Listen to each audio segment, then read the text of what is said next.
Accuses sentiment is growing on both sides of Egypt's political divide.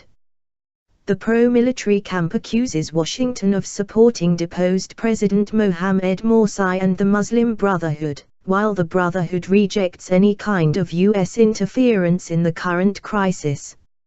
At rallies held by both sides, anti-American chants are common. During the pro-military rally on July the 26th called for by General Abdel Fattah el-Sisi, crowds shouted, "O cursed America, we don't want your aid," referring to the annual $1.3 billion Washington sends Egypt, with much of it going to the military.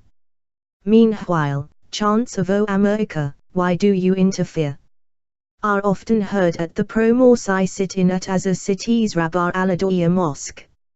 Indeed, the U.S. has been involved in a flurry of diplomatic activity in the country. Its envoy, William Burns, here to meet with the Brotherhood and Sisi, hinted that Robert Ford would be Washington's new ambassador to Egypt and announced an upcoming visit by two Republican senators, John McCain and Lindsey Graham. Still, speaking to the Washington Post on Thursday, Sisi lashed out at U.S. officials. "You left the Egyptians. You turned your back on the Egyptians, and they won't forget that," he said. "Now you want to continue turning your backs on Egyptians." Military supporters here are upset that the U.S. has not strongly supported Morsi's ousting, and accuse the U.S. of failing to use its leverage with the Muslim Brotherhood to resolve the current impasse. Abdel, head of the Cairo-based Strategic Dialogue Forum for Defense Studies, told Al Jazeera that Sisi's statements indicated that the U.S. has a role in Egyptian politics. Soleima, a former general in the Egyptian military, said that the fact Sisi also mentioned being in daily contact with his American counterparts shows that relations between the U.S. and Egypt's military are certainly strategic. "Neither side is willing to take these relations to a dead end," said Soleima, who also said that the U.S. was applying pressure to both the military and the Muslim Brotherhood in order to make sure its interests were served. "They are not willing to copy the Syrian scenario or any other scenario. Egypt is a new situation with new conditions," said Soleima. No leverage. The Brotherhood, meanwhile, condemns U.S. reluctance to label the overthrow of Morsi, Egypt's first elected leader, as a military coup. The Muslim Brotherhood is the only political entity in Egypt who knows what is going on, and thus, it understands the role of the U.S. in the coup and understands that Sisi is waiting for America to tell him what to do, said Wafa Hefi, a member of the Muslim Brotherhood's political arm, the Freedom and Justice Party. "What he's doing is showing himself to be incompetent. He thinks that the U.S. is all-powerful and that it is the main manipulator of Morsi and the Brotherhood, as it manipulates Sisi," said Hefi. "But what he doesn't understand is that the Americans have no leverage with the Muslim Brotherhood. None. U.S. policy inconsistent. The sentiment on the street is that the U.S. really has no place in Egyptian politics. We don't care for American intervention," said Ashraf Morsoub, a 47-year-old real estate broker. "We just put our trust in God. The coup was the work of Sisi, the U.S. and Israel," claimed Morsoub. "But why would the U.S. want to cause instability in the most populous nation in the region? The U.S. did not think the Morsi regime was stable, because it was against Israel and the U.S., said Mohad El-Tartawi, a 20-year-old student at the American University in Cairo. Most Egyptians don't know what to make of statements by the military or the Muslim Brotherhood, each claiming that the other enjoys U.S. support. It's difficult for normal Egyptians to know what is happening, said Mohammed Ibrahim, 58. But history shows that the U.S. does not want stability and democracy in the Middle East. Look what they've done in Iraq, said Ibrahim, who also judged the U.S. for its lack of action on the situation in Syria, where a bloody conflict between the government and several armed opposition groups has claimed tens of thousands of lives. Every day they are massacring people, and the US hesitates to intervene despite this bloodshed, said Ibrahim. If the US claims it supports stability and peace, it should be consistent with its own claims. A week ago, U.S. Secretary of State John Kerry said that the final verdict on Egypt's 2011 revolution was not yet decided.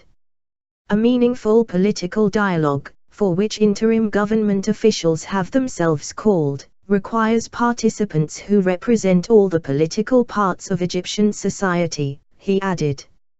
A U.S. State Department spokesperson said on Thursday that it was essential that the security forces in the interim government respect the right of peaceful protest, including the ongoing sit-in demonstrations. What we're focused on now is making our position known, working with the Egyptian government to help them get back to a democratic process. U.S. Pragmatic on Interests. Amr Abdel, an expert on US-Egypt relations at the Al-Aram Research Center in Cairo, said that the US had a reputation for dealing with whomever is in power in Egypt, regardless of their position. The American government is very pragmatic. The proof is that it dealt with Hosni Mubarak's regime and with SCAF, the Supreme Council of the Armed Forces, and the Muslim Brotherhood, he told Al Jazeera. Right now, the stronger side is the military and the government, but the US doesn't interfere or try and change the balance of power. Even if the US wanted to, Elati does not believe the US has much influence on the Egyptian street, which, ultimately, he told Al Jazeera, is what matters most. But, the US would intervene if it perceived a threat to its regional interests, he said. Egypt is a key country in the Middle East, so any instability in the Middle East will lead to instability in the region, said Elati. Egypt is important for a number of issues: the peace treaty with Israel, which the US is interested in preserving, as well as security situation in Syria, which the US is concerned is becoming a haven for terrorists, as well as the military cooperation between Egyptian and US militaries. These interests, he said, typically align with Egyptian concerns. Divided Egyptian identity. Michael Wahid Hanna, a senior fellow at the Century Foundation, is an expert on regional affairs and U.S. foreign policy. All parties are trying to negotiate, despite public statements, he said. Some of the anti-American rhetoric is to be expected. At the same time, all of the parties are trying to lobby the support of the US, the Brotherhood probably more than the military, said Hanna. The situation, as it stands, means that the US might not be able to play as visible a role in mediating a path through the crisis as it might like. Hanna said that all players assume that the US has more influence with the other party, something he says is exaggerated to a degree. But there's still an understanding or perception that the US has a role in this. The US can't solve the situation, but it has a role, regardless. But to be in Egypt right now is to see what appears to be a protracted battle, with pro-Morsi supporters dug in on one side, saying they are prepared to die for his reinstatement, and the government, determined to see the sit-ins cleared. But this situation can't go on indefinitely, said Hanna. Indefinite protest has often eroded the popularity of political movements in post-Mubarak Egypt, and the pro-Morsi supporters now run the risk of isolating themselves, due to popular frustration with the country's paralysis, he said. The rhetoric is always going to outpace the reality. Bound up in this is a very serious and deep divide on the identity of the country. This is not something that you can barter away on political package deals. It's much deeper than that.